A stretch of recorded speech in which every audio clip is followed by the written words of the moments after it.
السلام عليكم ورحمة الله وبركاته. أهلا بكم حبايبي متابعيني الكرام من مصر وجميع الدول العربية. دمتم ودامت أيامكم بكل الخير والحب والسعادة. بعد بسم الله والصلاة والسلام على رسول الله صلى الله عليه وعلى من والاه. معكم أخوكم أحمد الكومي، الأمل لتعليم صناعة المنظفات. احنا النهاردة حبيبي هنصنع 30 لتر كلوركس ألوان تجاري لأصحاب المحلات بتكلفة متوسطة وحاجة إن شاء الله فعالة جدا في النظافة. اول حاجه هنملى 3/4 الكميه ميه. بعد ما ملينا 3/4 الكميه ميه هننزل باول حاجه معانا وهي 75 جرام من الخل المركز. الخل المركز يا جماعه هيحافظ على الوان الملابس، وكمان عشان وسط هنا حمضي فيحافظ ايضا على الوان المنتج. هنحط الخل طبعا مع التقليب. لو ما فيش خل مركز نضرب الكميه في 5 ونستخدم خل عادي، لان تركيز الخل العادي بيكون تركيز ضعيف جدا، فنضرب الكميه في 5 أو 6 ونحطه ونقلب. يبقى بعد ما حطينا 75 جرام من الخل المركز هنقلبه كويس جدا.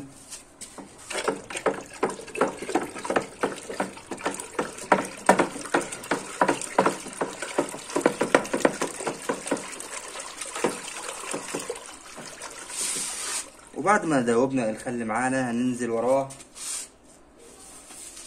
ب125 جرام من ملح الليمون، حمض الستريك او ستريك اسيد، دي كلها مسميات لملح الليمون.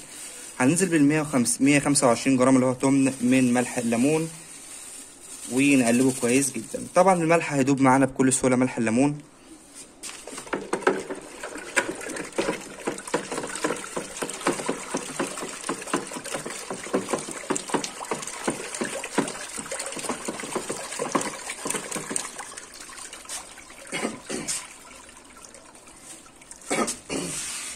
وبعد ما نزلنا بملح الليمون هننزل وراه مباشرة ب 305 جرام من الصودا السائلة. طب ليه حاطين 305 جرام من الصودا السائلة؟ لأن احنا عندنا سلفونيك هنعادله، عندنا خل برضه هيحتاج صودا عشان يتعادل، عندنا ملح ليمون عاوز برضه صودا عشان يتعادل. وبعد ما حطينا الصودا بتاعتنا هنقلبها كويس جدا.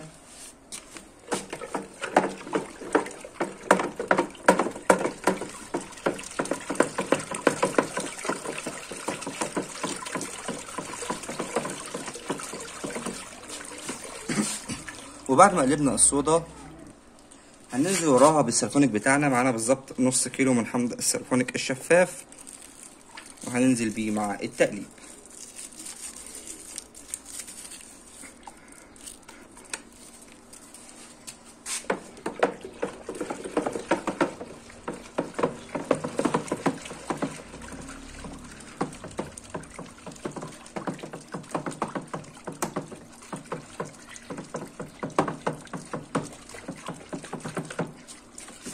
وبعد ما نزلنا الحمض السلفونيك ونيجي دلوقتي يا حبايبي لأهم نقطة معانا، وهي ضبط البي اتش. هنا لازم يكون الوسط حامضي عشان ينزل بعد كده الأكسجين، فالوسط حامضي من 4 ل5، من 4 و5. 4 ينفع، 5 ينفع، 4.5 ينفع. فتعالوا نشوف البي اتش بتاعنا. هو حبايبي البي اتش بتاعنا اهوت على 4 اهوت زي ما انتم شايفين، على 4 زي ما انتم شايفين اهوت. فكده البي اتش بتاعنا حامضي، فالبي اتش مش محتاج يتظبط، فمتظبط. لو البي اتش نزل معانا هيحتاج صودا عشان يطلع، ولو هو فوق عاوز تنزله فهيبقى محتاج يا سلفونيك يا ملح ليمون.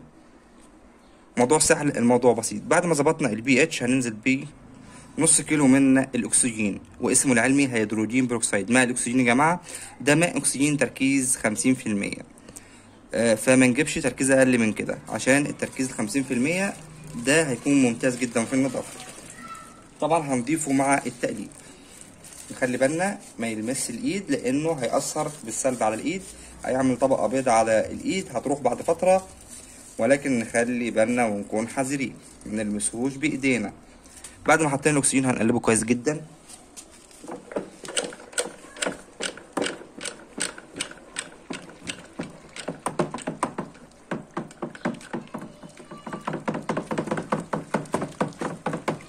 واهم حاجه زي ما قلت لكم ان احنا نظبط البي اتش وننزل الاكسجين في الوسط الحامضي اللي هو بيعيش فيه.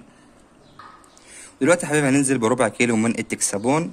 تكسبون عشان يدينا عامل رغوة ممتازة جدا في المنتج بتاعنا.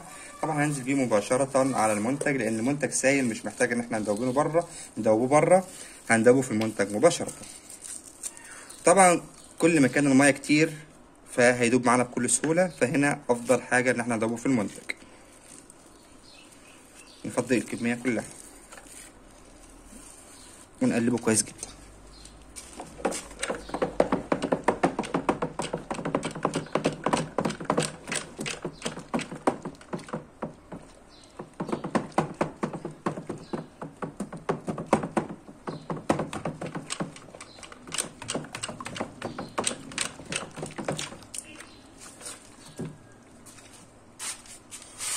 بعد ما دوبنا التكسبون بتاعنا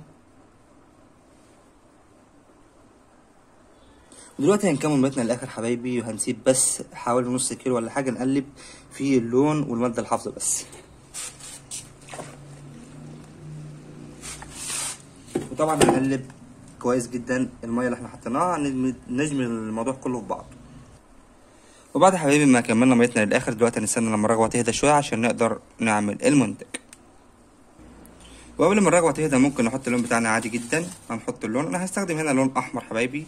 طبعا اللون ده على حسب رغبتكم، اي حاجه انتوا عايزين تحطوها مفيش ادنى مشكله، اي لون انتوا عايزين تحطوه. حطينا لون هنقلبه كويس جدا.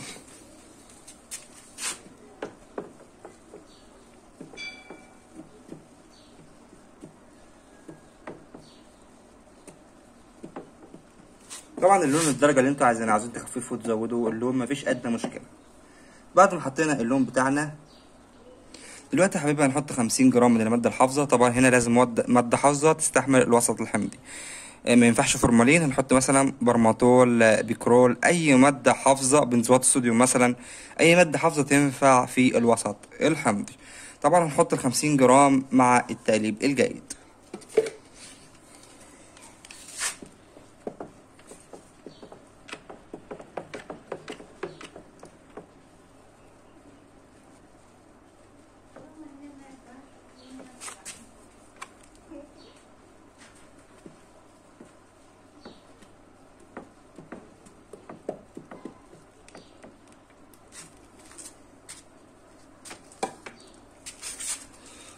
وبعد ما حطينا المادة الحافظة بتاعتنا كده المنتج انتهى، ولكن هنصبر شوية لما الرغوة تهدى عشان نقدر نوريكم المنتج. وبعد ما الرغوة بتاعتنا هدت كده المنتج خلاص حبايبي، فتعالوا نشوف المنتج بتاعنا. طبعا المنتج شفاف جدا اهوت، مش محتاجين هنا الزوجة. ولو حطيت حتى طرز مع الوقت الطرز هيتاكل، لان الطرز ما بيعيش في وسط حامضي. فالمنتج معانا بسم الله ما شاء الله، وان شاء الله فعال جدا كمان في النظافة.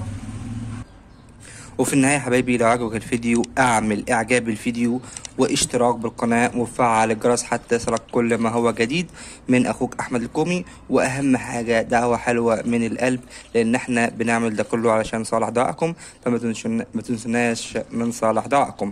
والرجاء يا جماعة محد يزعل لو ما ردناش على التعليقات كتير، لان التعليقات كتيرة جدا فصعب نرد على ده كله غصب عننا. ويلا ما تنسوناش من صالح دعائكم، وشكرا والسلام عليكم ورحمة الله وبركاته.